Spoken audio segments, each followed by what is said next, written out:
So I went ahead and made a video showing and actually knit this with you, how to decrease, and my computer decided it didn't want to play nice, so it lost all of my videos. So rather than unknit all of this, I'm just going to tell you how to do it because it's actually quite easy. Once you get to the point where you want to decrease, you want to get to have 14 stitches to make your little lip to go over your range, you know, the opener. And so right now you have 62, 64 stitches on here. The first row I knit, just like we've done the whole way through, I knit the first 3 stitches. And then I knit 2 together the entire way across, and then I knit the last 3 stitches. The second row, I do the same thing and I knit 2 together, but at the end I will have 4 stitches, an odd stitch that can't be knit together with something, so I just go ahead and knit that, and then I knit 2 at the end. And then my last row, I had, I think, 21 or 22 stitches. So you have to do a little bit of math so that you can get your decreases kind of even, or you can knit to the middle and then knit 2 together. But you want to make sure that when you're finished, you have 14 stitches across. So it really doesn't matter how you do it, just so long as you have 14 stitches. And then we're going to go ahead and knit back and forth those stitches. And I'm still slipping my first stitch so that it makes a really nice edge. My edges always turn out really nice when I do that. So you're going to knit this until you get to the point that it will wrap over your oven handle. And then I'll come back and show you how to do the buttonhole. I apologize, but it was just something, I guess, beyond my control. And I had just formatted my camera's drive, so I didn't have them backed up on my camera. They were only on my computer and they were gone. So, live and learn. Okay, thanks. Hope this helps, and I'll get back to you with the buttons soon.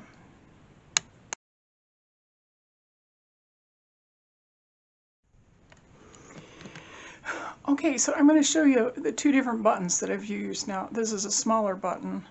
It's probably about a 20-25 millimeter. And when you do this button, you just have to do yarn overs. And I'll show you that in a different, it's a little bit tight because it's been washed, and then you have to stretch out the cotton a little bit to get it unbuttoned.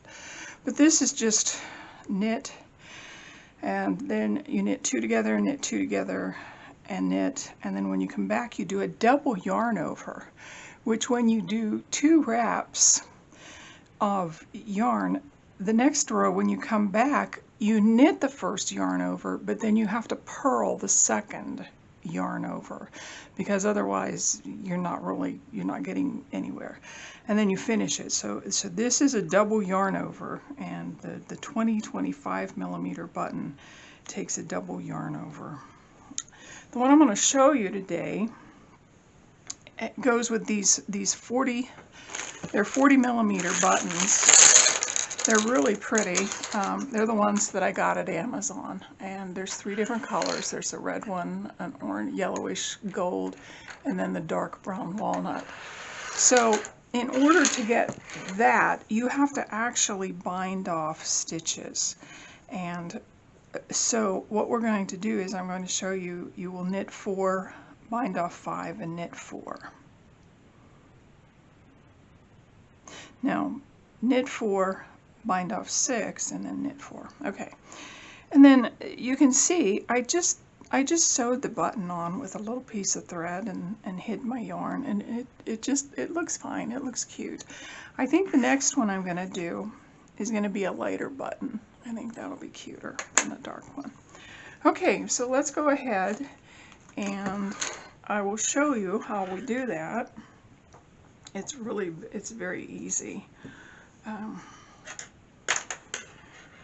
So I slip my first stitch as usual. I love that edge. It's just a pretty edge. The other edge that I'll show you at another time is called an I-cord bind off. I'm going to take this in just a little bit more because this yarn's dark. Okay, so I've slipped my first stitch. I'm going to knit 3 more.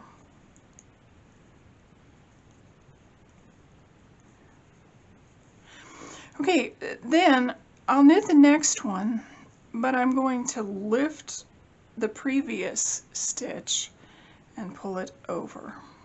So that's one,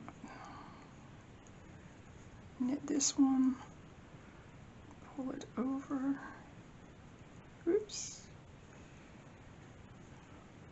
that was not cool. Knit that one, pull it over, slip it over. These metal needles, I'm getting used to them. I don't really like metal needles, but I've tried these, and so they're square, so they're a little better than round ones. That's 3. This will be 4. But I'm still getting used to it. Okay.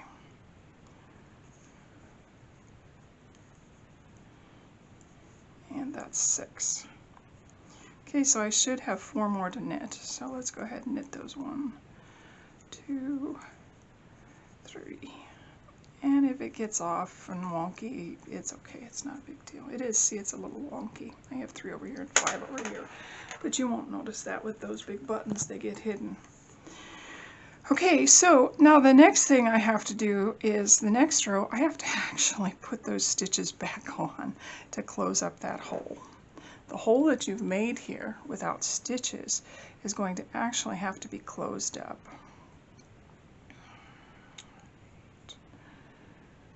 So we have to put 6 stitches back on. So I've slipped my first one. 1, 2, 3, 4, 5.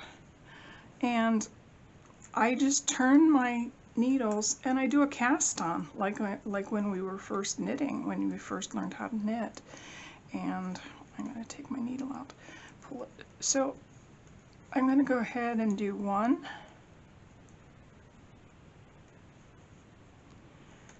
2, 3, 4, and I may just do 5 because that's a pretty big hole.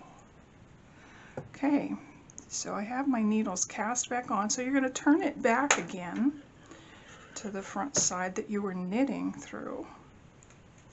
And you're going to finish knitting those 3 stitches on your left hand needle. And you want to pull that just a little bit tight, give it a little yank so that it tightens it up, and then knit that through. Okay, so the next thing that we want to do, I will actually knit this entire row of, it should be about 13 or 14 stitches. I will pass my first stitch, and I'm going to pull back out again since we've done the close-up.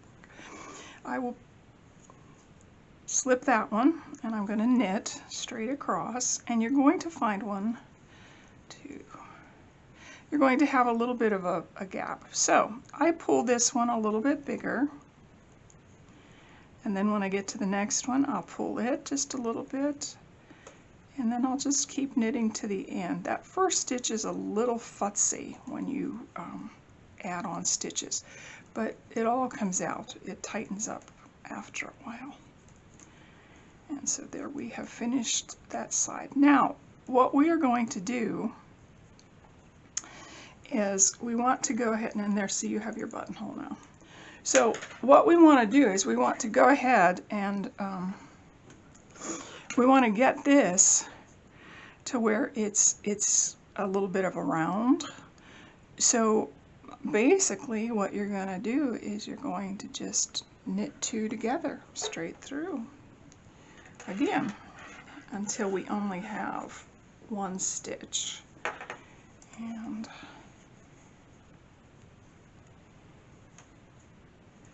okay, I'm going to slip that first stitch.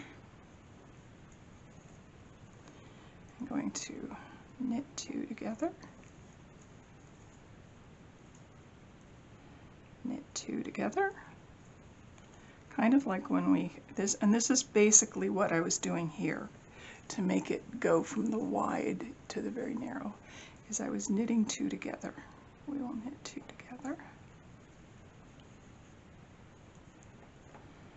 Knit 2 together.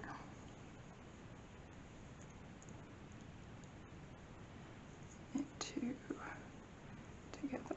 And the last one I'm going to knit 2 together. And I'm going to turn it and do the same thing on the other side. I will slip my first stitch. Excuse me. I will slip my first stitch. The air index has been awful, and we rode our bikes yesterday. So we slipped our first stitch. We're going to knit 2 together.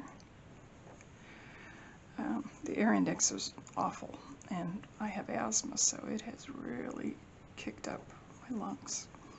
I will knit 2 more together, and I will knit the last 2 together.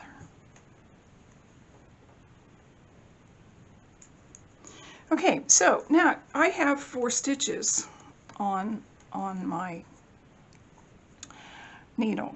So what I'm going to do, instead of slipping that first one, I'm going to go ahead and knit those together, knit the next set together, which leaves me 2 stitches.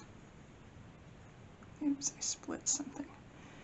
Which leaves me 2 stitches, and when I turn it, then I will just knit those 2 stitches together, and you're done. The only thing you have to do is put on your buttons and tie in all of your ends, and you'll have a really nice towel for your oven, your range. I'm going to go ahead and make some up in the Kotlin, and I will get back to you. And even if I just put pictures up on the blog so that you can see the difference. I'm really looking forward to using this Kotlin. I've never knit with the cotton linen, and so it might be kind of an interesting feel. All right, I'm glad you joined me. Happy knitting, and enjoy your dish towel. Thanks. Bye-bye.